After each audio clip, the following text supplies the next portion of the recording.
বিমূর্ত সাংস্কৃতিক ঐতিহ্য সুরক্ষার জন্য ইউনেস্কো বাংলাদেশ জাতীয় জাদুঘরের অর্থায়নে আদিবাসী কল্যাণ ও উন্নয়ন সংস্থার আয়োজনে নেত্রকোনা দুর্গাপুরে বীরেশিরি কালচারাল একাডেমি মিলনায়তনে সোমবার হাজং সম্প্রদায়ের ঐতিহ্যবাহী দেওয়ালি পৌষ উৎসব অনুষ্ঠিত হয়। কবি দুলন হাজং ও মনীষা হাজং এর সঞ্চালনায় অনুষ্ঠানে সভাপতিত্ব করেন আদিবাসী কল্যাণ ও উন্নয়ন সংস্থার সভাপতি কবি মং এখেন মংমং। অনুষ্ঠানে স্বাগত বক্তব্য দেন বীরেশিরির ক্ষুদ্র নৃগোষ্ঠীর কালচারাল একাডেমির পরিচালক গীতিকবি সুজন হাজং।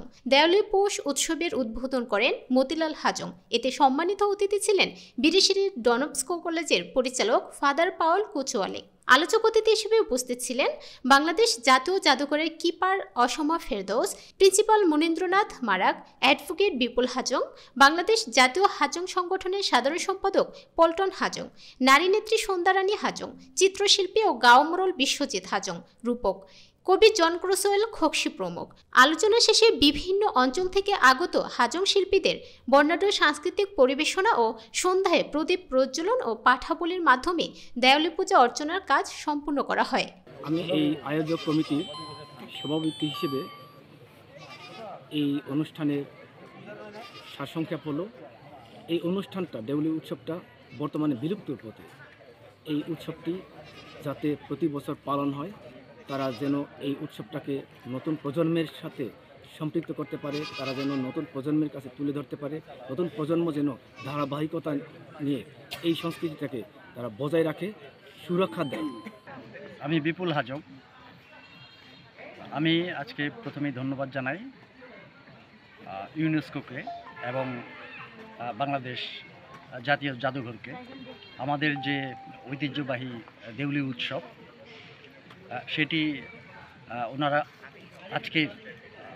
ওনারা আয়োজন করেছেন এবং ওনাদের মাধ্যমে আমাদের যে বিলুপ্তপ্রায় সংস্কৃতি সংরক্ষণের যে উদ্যোগ ওনারা নিয়েছেন, এটা আমাদের জন্য অত্যন্ত কল্যাণকর এবং এটা হওয়া উচিত বলে আমরা মনে করি। এবং ওনারা আমাদেরকে বলেছেন যে আমাদের এই সংস্কৃতি যেন বিলুপ্ত হয়ে না যায়, তার জন্য ওনারা যথাযথ ব্যবস্থা করবেন, আমাদের পাশে থাকবেন। অমাবস্যা, সেখানে আমাদের প্রতি বছরই একই তারিখে আমরা করে আসছি। এটা আমার পূর্বপুরুষের যাতে মঙ্গল হয় সেজন্য আমরা আগে ঘিত প্রদীপ ব্যবহার করতাম, মাটির মুছি দিয়ে। ওইটা বিলুপ্তের পথে, যার জন্য আমরা এখন একটাই ছোটো মুছি ব্যবহার করি, আর বাকিটা হলো আমরা মোমবাতি ব্যবহার করি।